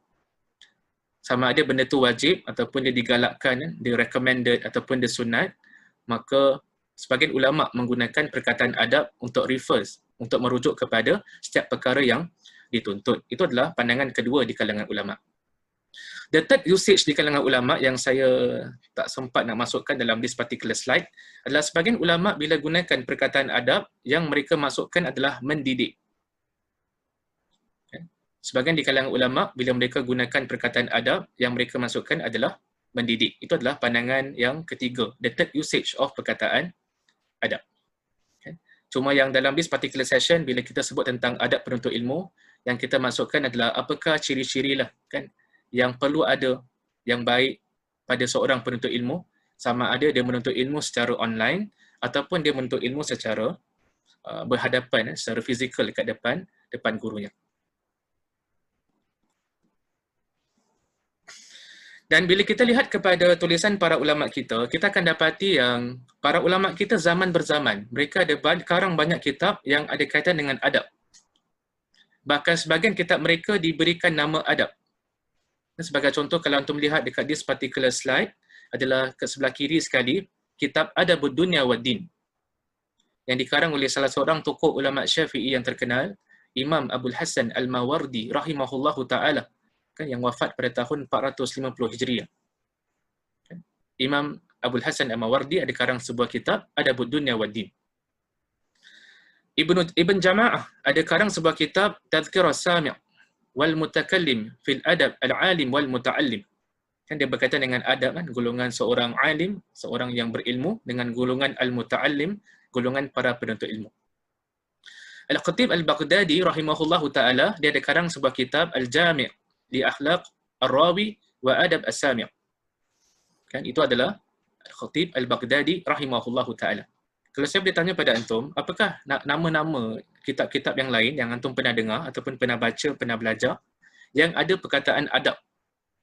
Tak kisahlah perkataan tu kat depan ke, dekat tengah-tengah ke, kat belakang. Ada komen daripada antum, apa kitab berkaitan dengan agama yang antum pernah baca, come across? Jadi ada saudara Zaid kata Adabul Mufrad, betul, yang dikarang oleh Imam Al-Bukhari rahimahullahu ta'ala. Sama juga jawapan diberikan oleh saudara Basir, kan, dengan Sahifuddin. Ada berikan At-Tibyan fi Adab Hamalatil Quran. Ya Allah, itu kitab yang penting sangat dibaca, kan, oleh golongan para penuntut ilmu, especially yang mendalami ilmu Quran, kan, perlu baca that particular buku, kan, karangan Imam An-Nawawi rahimahullahu ta'ala. Saudara Ashraf kata Ta'alim Muta'allim oleh Imam Az-Zarnuji, betul, itu juga kitab ada translation dalam bahasa Melayu. Ada kata Adab Syar'i oleh Ibn Muflih, Masya Allah, kan, jawapan yang indah sangat. Ada kata Adab Mufti wal Mustafti, betul, itu juga ada kitabnya. Jadi ada banyak kitab yang bermula dengan perkataan adab, ataupun perkataan adab tu wujud dalam dia punya title. Dalam kitab-kitab hadis pun, antum akan lihat certain chapters, ulama kita mereka dedicate a special chapter on adab. Jadi kita katakan ada banyak sangat buku berkaitan dengan adab. Jadi itu menunjukkan kepada kita, ulama kita zaman berzaman, salah satu topik yang mereka berikan perhatian adalah tentang adab. Dulu saya teringat pesanan guru saya. Dia kata dekat saya, kalau pergi Masjid Nabawi, kan, kalau pergi menghadiri majlis-majlis ilmu di Masjid Nabawi, selain daripada dengar kepada syarah penjelasan yang diberikan oleh para guru-guru kat sana, lihat juga bagaimana mereka menjawab soalan. Kan, jadi kebiasaannya halaqah-halaqah, the circles of knowledge dekat Masjid Nabawi ni, mereka belajar secara talaqi. Kan. Jadi dalam erti kata yang lain, bila Syekh dah habis selesai syarahkan apa yang dia nak syarahkan pada malam tersebut, kan, maka nanti ada beberapa minit yang diperuntukkan untuk sesi soal jawab. Kan. Jadi saya teringat salah seorang guru saya, dia kata, kalau pergi ke halaqah-halaqah ilmu, tengok, saksikan, perhatikan bagaimana guru-guru tersebut, ulama-ulama besar ini, mereka menjawab soalan. Apakah adab-adab yang mereka tunjukkan ketika mana menjawab soalan. Kan. Jadi kita lihatlah, kan, para ulama kita amat memberikan perhatian, kan, kepada adab. Macam mana dia jawab soalan, macam mana dia bermuamalah, berinteraksi dengan orang yang beza pandangan dengan dia. Kan. Kalau orang marah-marah kita, macam mana kita reply balik. Kan. Kalau orang rendahkan kita, macam mana kita reply balik. Dan sebagaimana kita maklum, dalam bab adab, dalam bab akhlak, the best example adalah Nabi SAW. Nabi SAW, bila orang mengkasarinya, Nabi SAW balas balik dengan kelembutan. Sampai kadang-kadang cair orang tu. Hati dia yang dulu macam dia ada enmity, dia ada rasa musuh terhadap Nabi SAW. tapi kerana terpegunnya dengan akhlak Nabi SAW, ada di kalangan mereka yang masuk Islam dengan kelembutan dakwah Nabi SAW. Jadi pada hari ini kita kena hidupkan balik adab-adab yang ditulis oleh para alim ulama kita. Tak kisahlah kita ni belajar secara online ke, belajar secara depan guru ke, maka kita perlu hidupkan balik adab. Nanti saya akan sebutkan kenapa kita perlu hidupkan balik adab-adab ataupun akhlak-akhlak yang ditunjukkan oleh Nabi SAW yang diajarkan oleh para alim ulama kita. Syukran saya ucapkan kepada yang jawab tadi, berikan komen tentang nama-nama kita. Ada sebahagian di kalangan antum ni asatiza. Saya ashkurukum. Betulkan saya kalau saya tersilap. Dan para ulama kita, mereka membahagikan adab kepada 3 bahagian. Yang pertama adalah adab terhadap Allah Subhanahu Wa Taala. Yang kedua adalah adab terhadap Rasulullah Sallallahu Alaihi Wasallam. Yang ketiga adalah adab terhadap sekalian makhluk. Jadi kita sebagai makhluk Allah Subhanahu Wa Taala, kita juga perlu jaga adab-adab kita sebagai seorang hamba terhadap Allah Subhanahu Wa Taala. Itu yang kita diajarkan, kita kalau macam kita solat kan, kita tak menadah ke langit kan. Kita kalau mendirikan solat, kita tak tengok kat langit, kita tengok kat bawah. Kita tengok dekat tempat sujud kita. Hatta kata sebagian ulama, kalau kita dekat depan Kaabah pun, kalau kita dekat Masjidil Haram pun, disunatkan kita lihat kepada tempat sujud. Okay? Tak disunatkan bagi kita untuk lihat ke atas. Lihat ke atas dalam keadaan solat macam menunjukkan kesombongan. Kita tunduk kepada Allah Subhanahu Wa Taala. Antara adab juga yang diajarkan oleh para alim ulama kita juga dalam hadis Nabi SAW, ada larangan daripada kita menghadap ke arah kiblat ataupun membelakangkan kiblat ketika mana kita qada hajat. Kan kita buang air, walaupun ada perbahasan di kalangan ulama. Kalau dalam mazhab Syafi'i sebagai contoh, ulama kita mengatakan kalau kita berada kat tanah lapang, dan kita berada kat padang pasir, berada kat hutan, kan bukan dalam bangunan, maka kita tak dibenarkan untuk menghadapkan ke arah ataupun membelakangkan kiblat dalam keadaan kita qada hajat. Tapi kalau kita dalam bangunan seperti kat dalam rumah, maka itu diberikan pengecualian. Jadi ada banyak adab-adab yang diajarkan dalam hadis Nabi SAW, adab kita dengan Allah Subhanahu Wa Taala. Dan bila sebut tentang adab, saya teringatlah kan adab ibu ayah kita, iaitu Nabi Adam AS dengan isterinya. Ketika mana mereka terlupa makan pohon larangan sampai diturunkan ke bumi ini, mereka lakukan kesilapan. Apa adab yang ditunjukkan oleh ayah kita dan ibu kita, Nabi Adam AS dan isterinya? Mereka bila dikeluarkan daripada syurga, mereka diturunkan ke bumi ini, mereka berdoa. Dan doa mereka ini dimuatkan oleh Allah Subhanahu Wa Taala dalam surah Al-A'raf. Qala rabbana zalamna anfusana wa illam taghfir lana wa tarhamna lanakunanna minal khasirin. Ya Allah, sesungguhnya kami telah menzalimi diri kami sendiri, ya Allah. Kalau sekiranya kau tak mengampunkan kami, ya Allah, kalau sekiranya kau tidak mengasihani kami, ya Allah, nescaya tergolonglah kami daripada kalangan orang-orang yang rugi. Itu adab seorang hamba kepada Allah Subhanahu Wa Taala. Walaupun kalau kita lihat dalam penafsiran para ulama, kata Dr. Abdul Karim Zaidan rahimahullahu taala, antara sebab kenapa Nabi Adam makan pohon larangan tersebut adalah kerana dia terlupa. Dia terlupa perjanjian dia dengan Allah Subhanahu Wa Taala sampai dia termakan pohon larangan tersebut. Tapi Nabi Adam mengajarkan kepada kita satu adab. Kita berdoa kepada Allah Subhanahu Wa Taala.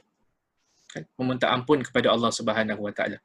Lebih-lebih lagi kita semua tak maksum, kita tak terpelihara daripada dosa. Kita perlu sentiasa renew our repentance, memperbaharui taubat kita kepada Allah Subhanahu Wa Taala, baik kita ni golongan penuntut ilmu ataupun kita golongan asatiza, golongan pendakwa, golongan para alim ulama, kita kena constantly bertaubat, minta ampun kepada Allah Subhanahu Wa Taala. Bahagian adab yang kedua adalah adab terhadap Rasulullah sallallahu alaihi wasallam. Jadi ada banyak sangat ayat Quran dan hadis Nabi sallallahu alaihi wasallam yang ditekankan tentang adab terhadap Rasulullah. Antaranya adalah kita tidak meninggikan suara di atas suara Rasulullah sallallahu alaihi wasallam. Ini tatkala mana Rasulullah masih hiduplah dengan para sahabat, mereka tidak meninggikan suara di atas suara Rasul sallallahu alaihi wasallam.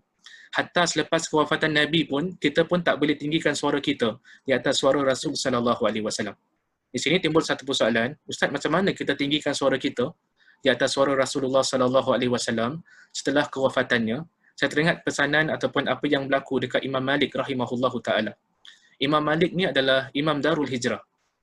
Imam yang dilahirkan kat kota Madinah, imam yang meninggal kat kota Madinah. Imam Malik ni satu ketika dia mengajar hadis dekat Masjid Nabawi. Kemudian ada beberapa daripada kalangan para penuntut ilmunya meninggikan suara berkata-kata dalam majlis ilmu tersebut. Maka Imam Malik pun dia merendahkan suara, dia pun stop. Kan? Dia stop pengajian dia for a while. Kan? Lalu dia mengatakan yang barang siapa yang meninggikan suaranya di kala mana aku sedang meriwayatkan hadis Nabi sallallahu alaihi wasallam, itu bermakna dia meninggikan suaranya di atas suara Rasul sallallahu alaihi wasallam. Kenapa dianggap sebagai meninggikan suara di atas Rasul sallallahu alaihi wasallam? Adalah kerana hadis-hadis Nabi itu adalah perkataan Rasul sallallahu alaihi wasallam. Tinggi sungguh adab Imam Malik rahimahullahu taala. Di kala mana dia sedang meriwayatkan hadis, kalau ada penuntut ilmu yang meninggikan suara berkata-kata, seolah-olah antum tak beradab dengan hadis Rasul sallallahu alaihi wasallam. Dan seolah-olah kita tak beradab dengan Rasulullah sallallahu alaihi wasallam. Penuntut ilmu ni ada adab. That's why antum akan lihat salah satu benda yang amat diberikan perhatian oleh golongan para ulama kita adalah tentang adab. Ada banyak sangat adab kan. Kita kalau panggil Nabi kan tak panggil ya Muhammad, kita panggil ya Rasulullah. Hatta kata Syekh Wahbah Az-Zuhaili rahimahullahu taala, ulama Syria yang terkenal, kita kalau perhatikan the entire of the Quran, daripada juz yang pertama sampai juz yang terakhir, kita tak akan jumpa satu ayat yang mana Allah address Nabi sebagai ya Muhammad. Tak ada. Daripada juz yang pertama sampai juz yang terakhir, tak ada ayat yang mengatakan ya Muhammad. Okay. Yang ada adalah dengan gelaran-gelaran Nabi. Kita kalau dalam tasyahud akhir kita, tayat akhir kita, kita bila beri salam kat Nabi, kita pun tak cakap ya Muhammad. Kita kata assalamu alayka ayyuhan nabiyyu wa rahmatullahi wa barakatuh. Ya ayyuhan nabi. Kan? Satu panggilan yang manja terhadap Nabi sallallahu alaihi wasallam. Jadi ada banyak sangatlah adab yang ditekankan berkaitan dengan adab kita dengan Rasul sallallahu alaihi wasallam. Yang ketiga adalah adab kita terhadap sekalian makhluk. Jadi ada banyak sangat adab kita terhadap ibu dan ayah, adab kita terhadap guru-guru, adab terhadap jiran. Banyak sangatlah perbahasan dia. Ini kalau kita baca kitab Riyadhus Salihin, banyak sangat contoh-contoh berkaitan dengan adab kita dengan terhadap sekalian makhluk. Antara individu yang paling layak berhak untuk kita beradab dengannya selain daripada Rasul sallallahu alaihi wasallam adalah golongan ibu dan ayah kita. Satu benda yang kita perlu reflect. Macam mana kita melayani ibu dan ayah kita? Macam mana kita bertutur dengan ibu dan ayah? Adakah cara percakapan kita dengan ibu kita? Adakah cara kita cakap dengan bos kita, dengan majikan kita, lebih lembut daripada cara kita cakap dengan ibu dan ayah kita? Adakah cara kita cakap dengan teman sekerja kita? Adakah cara kita bercakap dengan teman-teman yang belajar sama-sama dengan kita lebih lembut daripada cara kita bertutur, bercakap dengan ibu dan ayah? Dalam Quran, Allah Subhanahu Wa Taala larang kita kan sebut dekat ibu dengan ayah. Ni macam lah. Pun tak boleh cakap dekat ibu dan ayah.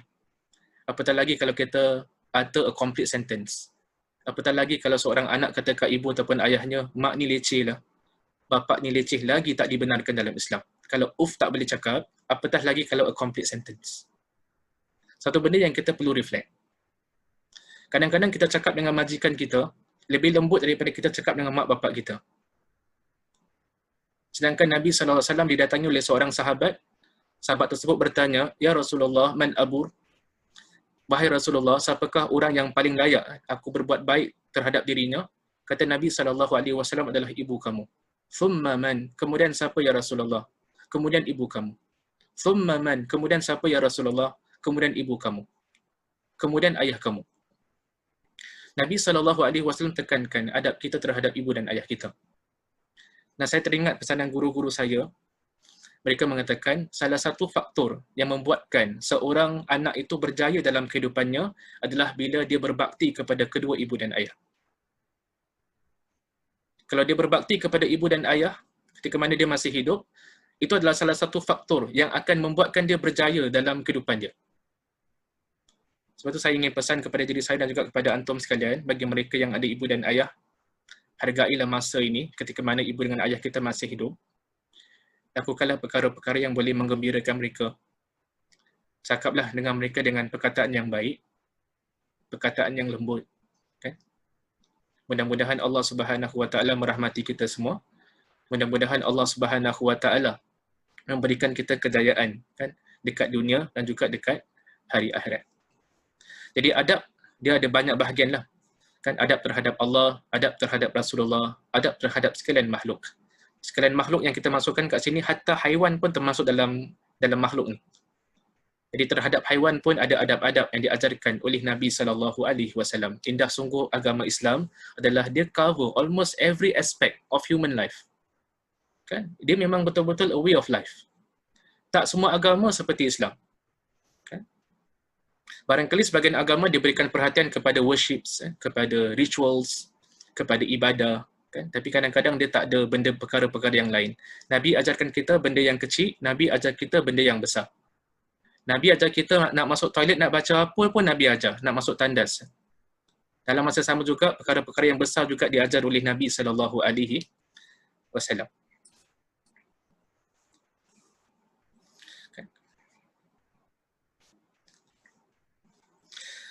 Okey. Dekat sini saya nak kongsi sepotong hadis Nabi SAW yang barangkali antum pernah dengar, yang diriwayatkan oleh Imam At-Tirmizi rahimahullahu taala.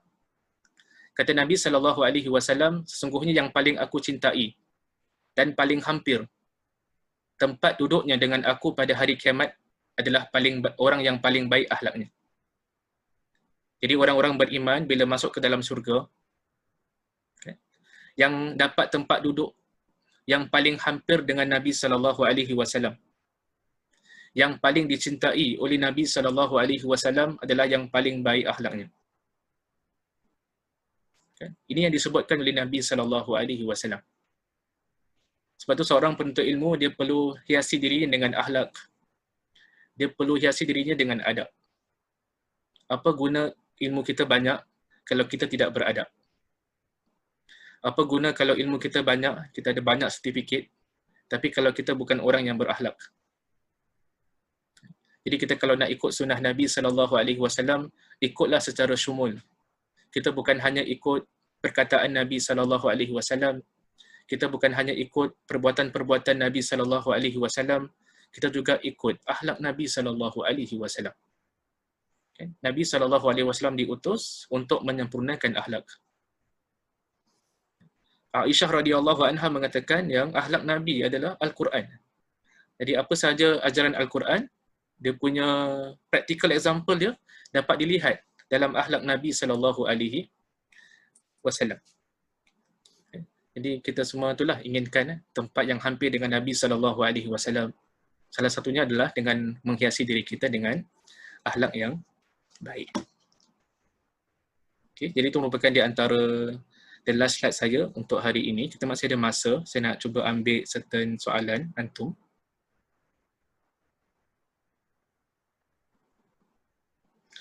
Dekat chat box pun ada yang bertanya, saudara Fauzi ada bertanya, Ustaz ada tak rekomendasi untuk buku-buku yang boleh dibuat rujukan? Terutama seperti saya yang kurang pasti tentang buku rujukan apa untuk dimulakan.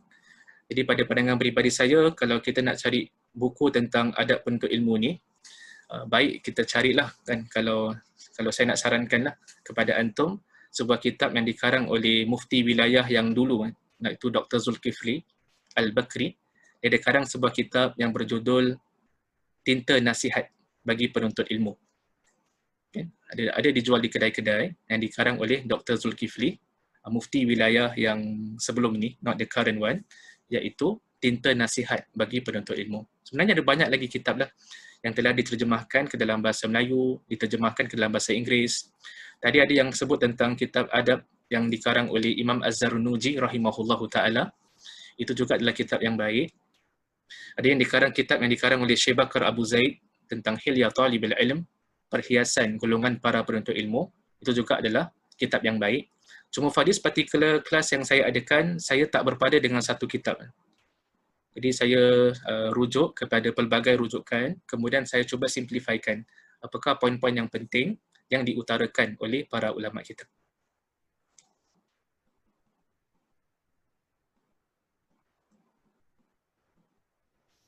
Okey. Saya buka ruang lah kalau sekiranya antum ada soalan secara verbal. Ada tak nak tanya soalan secara verbal? Antum boleh angkat tangan. Angkat tangan kat sini bukan literally angkat lah. Antum kena press raise hand dekat yang bawah tu. Saya tak pastilah. Saya nampak kat sini Puan Rahimah dengan Yanti ada raise hand. Adakah itu tersalah picit? Ataupun itu picit betul-betul? Jadi Puan Rahimah pun dari tadi saya nampak ada raise hand. Adakah Puan Rahimah nak cakap sesuatu ataupun ajukan sesuatu? Oh, dah lower the hand dah.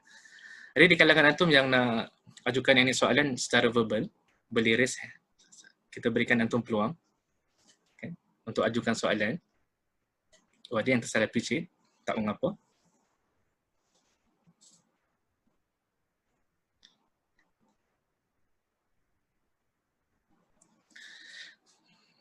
Oh, okey. Tuan Acik ada nak tanya sesuatu. Jadi saya berikan peluang kepada Tuan Acik untuk tanyakan. Saya akan allow to talk. Jadi boleh unmute-kan.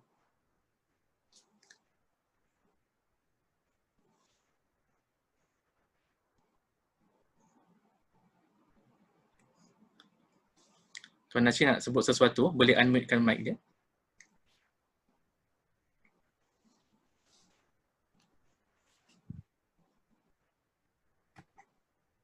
Assalamualaikum Ustaz. Waalaikumsalam warahmatullahi. Ustaz, ni saya nak tanya Ustaz ni. Silakan. Baik. Antara ulama contemporary dengan ulama yang silam tu ya. Kalau kita lihat mereka ada beberapa perbezaan tau Ustaz. Okey. Apakah ulama contemporary akan menyalip ulama yang silam? Atau mereka tadi dalam keadaan mengemasinikan kesilapan yang dibuat ulama silam. Apa Ustaz punya pandangan Ustaz? Okey. Syukran di atas soalan oleh Tuan Acik. Okey. Jadi jawapan saya wallahu taala alam. Tadi saya dah sebutkan tentang salah satu sesi yang akan kita bahaskan adalah tentang ulama kontemporari dengan ulama silam. Yang kita masukkan dengan ulama kontemporari adalah ulama pada zaman ini. Jadi kita sebagai talibul ilm, kita akan lihat kita manfaatkan daripada kedua-dua golongan ulama ini. Tugas golongan para ulama kontemporari, ulama semasa, bukanlah untuk meruntuhkan apa yang telah dibina oleh para ulama silam. Tapi tugas para ulama kontemporari, ulama semasa adalah untuk memperkembangkan apa yang telah dibina oleh para ulama silam. Adalah satu kesombongan bagi golongan para penuntut ilmu pada zaman ini kalau mereka meruntuhkan habis, langsung tak rujuk kepada tulisan para ulama yang terdahulu. Itu adalah satu kesombongan kerana para ulama kita terdahulu telah membina fondasi. Mereka telah membina banyak perkara yang mereka telah tulis, maka datang ulama semasa cuba kembangkan. Kerana ada sebahagian perkara-perkara yang tak wujud pada ulama zaman dulu kita, yang wujud pada zaman ini. Okay. Jadi kita katakan yang ulama kontemporari, mereka mengindahkan lagi, mereka membina, memperkembangkan tulisan para ulama. Mengemas Ustaz ni, mengemas kini. Betul. Okey, syukran. Terima kasih Ustaz, terima kasih. Sama. Saudari Yanti ada nak tanya, saya allow to talk Saudari Yanti. You can unmute your mic. Ke tersalah picit tu? Salah picit.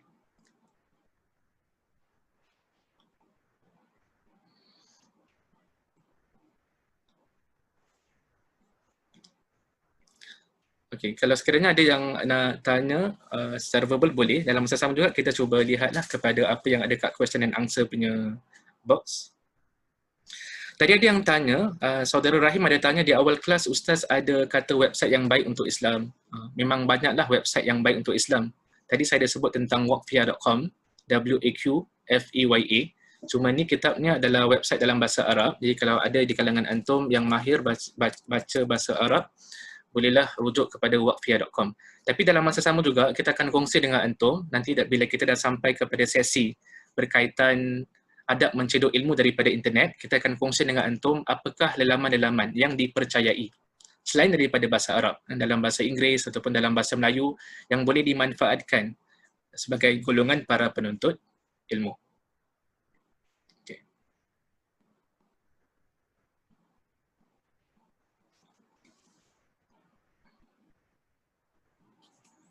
Soalan yang baik yang saya nak address, soalan daripada saudara Basir. Dia kata, Ustaz, mengapa kita perlu bezakan antara ilmu sekular dan ilmu Islamik seperti ilmu fikir dan etc. Bukankah semua ilmu datang daripada Tuhan dan bukankah ia tanggungjawab setiap individu untuk memahami dalam setiap bidang? Okay, jadi soalan yang baik yang diajukan dekat situ. Okay. Saya secara peribadilah, saya suka classification ilmu yang dibuat oleh sebahagian di kalangan ulama yang mengatakan ilmu terbagi kepada dua, ilmu yang bermanfaat dengan ilmu yang tidak bermanfaat. Al-ilmu nafi' dengan ilmu ghairu nafi'. Okay. Jadi saya lebih cenderunglah pada pandangan that particular classification. Jadi kita sebagai golongan penuntut ilmu, kita dituntut untuk menuntut ilmu-ilmu yang bermanfaat. Dan bila kita kata ilmu yang bermanfaat, dia bukan hanya terhad kepada ilmu berkaitan dengan tafsir. Dia bukan hanya terhad kepada ilmu yang ada kaitan dengan hadis.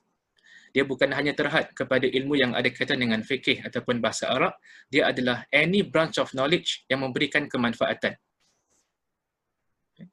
Dan kebanyakan branches of knowledge ini termasuk dalam ilmu yang bermanfaat.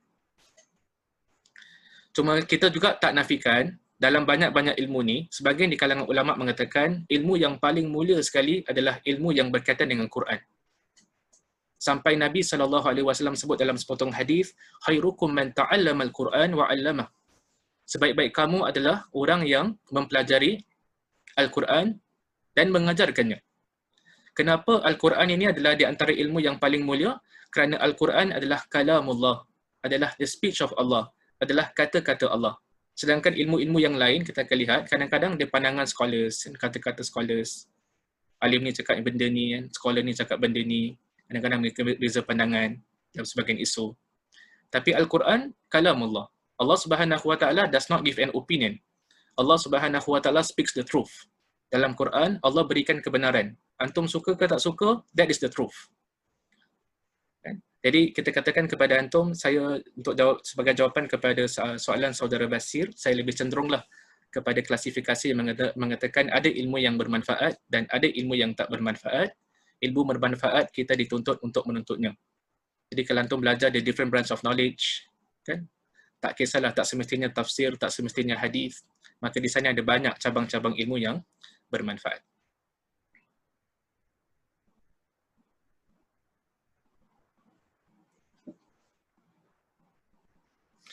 Ada soalan daripada saudari Rashidah, ada tanya, Ustaz, ada nak tanya, kita dituntut untuk menuntut ilmu, jadi adakah jatuh ke tahap dosa bagi setiap manusia yang meninggalkan untuk menuntut ilmu?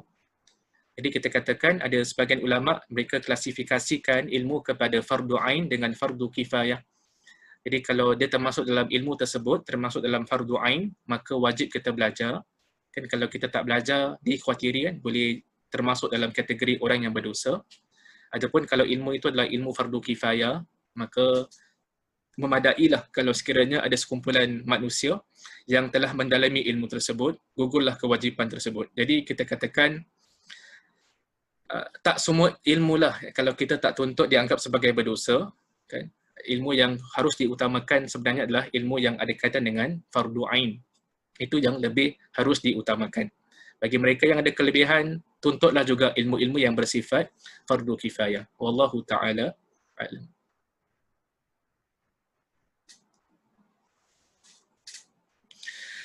Saudara Syahifuddin ada tanya dekat chat box, ilmu itu cahaya boleh beri penerangan.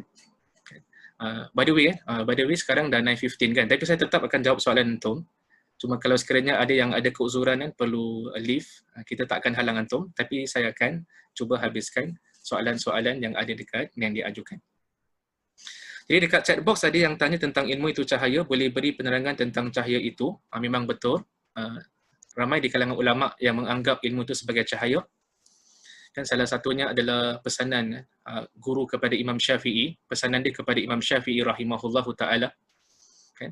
Bila Imam Syafi'i dia sebut dalam sepotong syair, syakautu ila waqi'in su'a hifzi fa arsyadani ila tarkil ma'asi wa akhbarani bi anna ilma nurun wa nurullah la yuqta li'asin. Aku mengadu kepada guruku iaitu Imam Waqi' berkaitan dengan keburukan hafalanku dan dia mengajarkan kepada diriku untuk meninggalkan maksiat. Dan dia menghabarkan kepada aku sesungguhnya ilmu itu adalah cahaya dan cahaya Allah Subhanahu Wa Taala tidak diberikan kepada golongan yang bermaksiat. Jadi ilmu ni cahaya dalam erti kata yang lain, kita ni memerlukan kepada ilmu lah.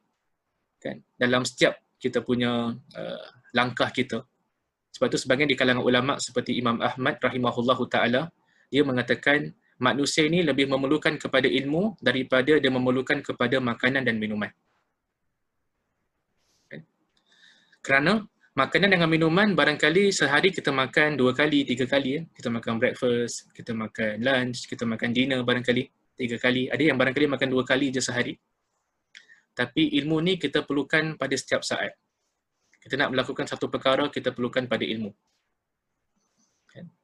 Jadi kita mengatakan yang ilmu tu memang cahayalah, dia menyuluh kehidupan kita ke jalan yang lurus. Kan? Wallahu ta'ala a'lam.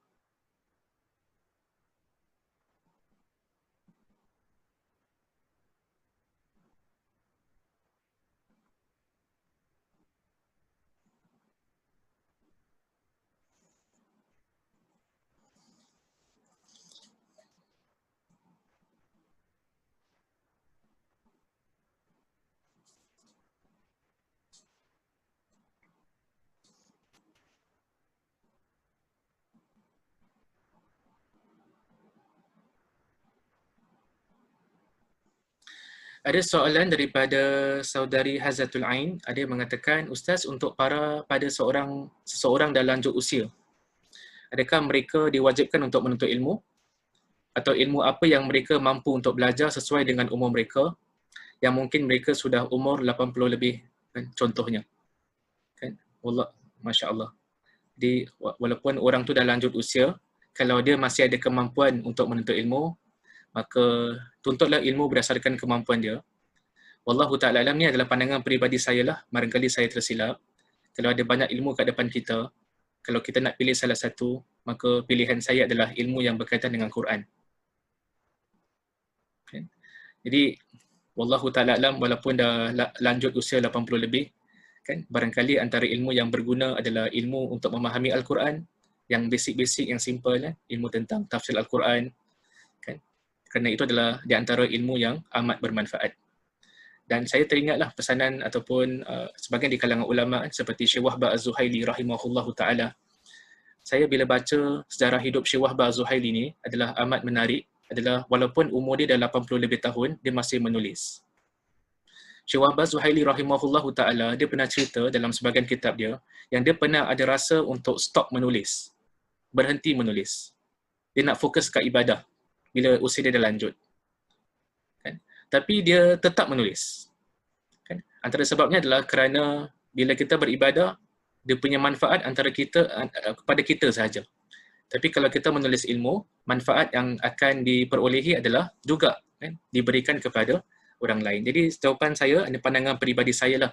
Kalau dah usia lanjut, 80 lebih tahun, kalau tak tahu mana satu ilmu nak dikedepankan, saya sarankan ilmu berkaitan dengan Quran. Khairukum man ta'allama al-Quran wa 'allamah. Sebaik-baik kamu adalah yang mempelajari Al-Quran dan yang mengajarkannya. Kalau kita tak boleh mengajar, kita belajar. Kita belajar Al-Quranul Karim. Baik daripada tilawatan, daripada sudut pembacaan, ataupun daripada sudut merenung makna-makna isi kandungan Al-Quranul Karim.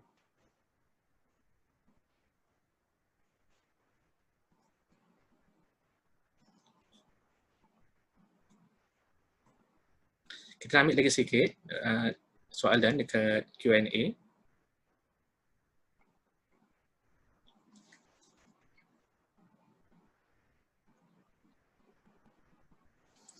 Ada soalan daripada saudara Izwan, katanya Imam Syafi'i rahimahullahu ta'ala pernah berjaga malam sampai tidak qiyamul lail dengan sebab merenungkan sebuah hadis. Berdasarkan ini, bolehkah kita berpandangan ilmu itu lebih diprioritaskan daripada ibadah sunnah? Okey. Syukran di atas soalan saudara Izwan. Kan?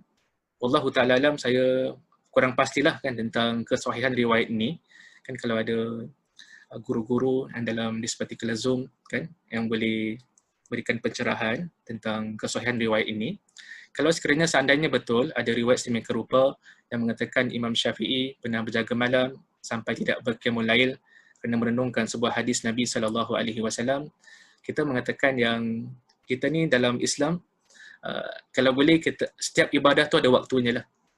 Kan? Dalam arti kata yang lain, pada waktu malam kan, kita pun disunatkan untuk mendirikan salat, kita disunatkan untuk berdoa pada Allah Subhanahu Wa Taala. Bahkan kita pun boleh kan habiskan masa kita dengan menelaah ilmu ataupun menulis ilmu pada waktu malam.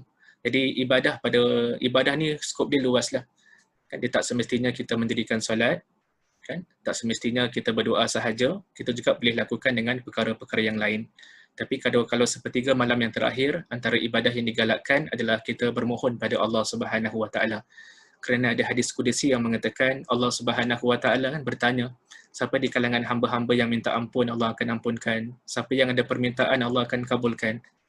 Jadi kita mengatakan firstly is that perbuatan yang boleh dijadikan sebagai sandaran dalam pengeluaran hukum adalah bila dia adalah merupakan perbuatan Nabi.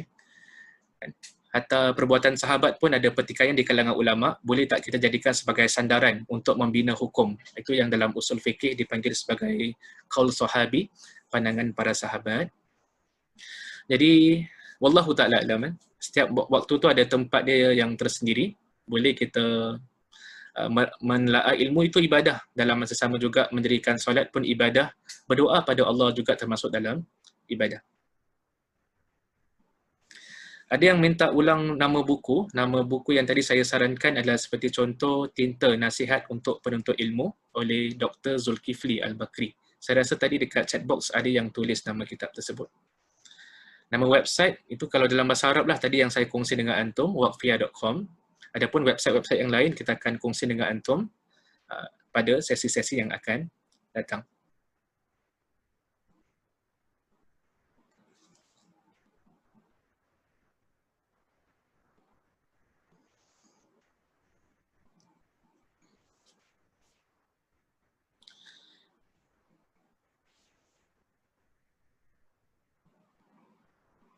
Ada soalan daripada Rose. Dia bertanya, Ustaz, niat kita, bila sedang menuntut ilmu, adakah cuma satu niat atau boleh pelbagai niat? Lepas tu ada continuation kat bawah. Seperti selain hendak belajar, seseorang itu pun hendak membuat network untuk bisnes, cari kawan, etc. Okay? Jadi dia ada multiple niat dalam. Jadi kita mengatakan selagi mana niatnya adalah niat yang dibenarkan dalam Islam, maka dia tak jadi masalah lah.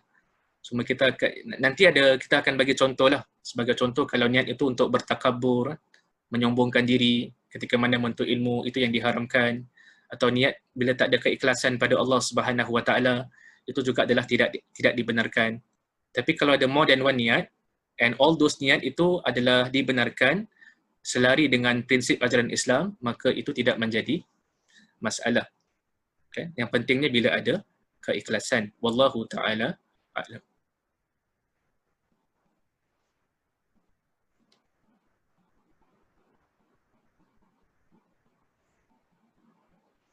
Okey.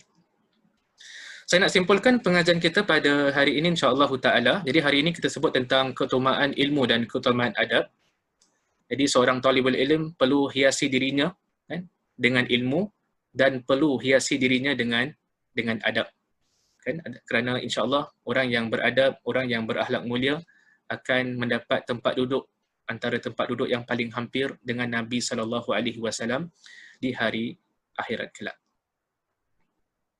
Dan sebelum saya mengundurkan diri pada malam ini, saya just nak kongsi dengan antum, our next session adalah tentang ilmu yang bermanfaat.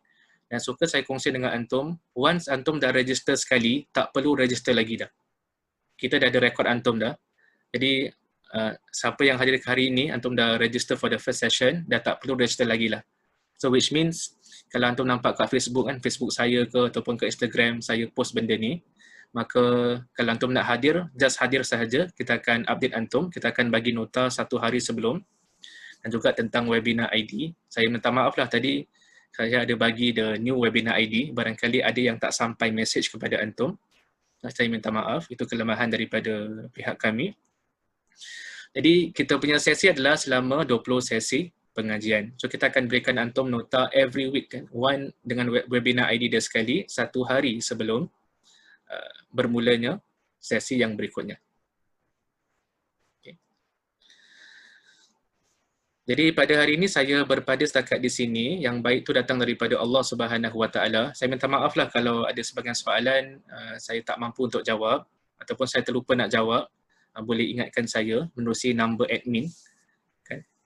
Jadi saya minta maaf kalau sekiranya ada kekurangan dalam penyampaian saya. Kalau sekiranya ada kekurangan, itu adalah datang daripada saya. Saya bertaubat pada Allah Subhanahu Wa Taala di atas kekurangan tersebut. InsyaAllah kita akan bertemu pada minggu hadapan, waktu yang sama, insyaAllah ta'ala. Kita tutup dengan tasbih kafarah.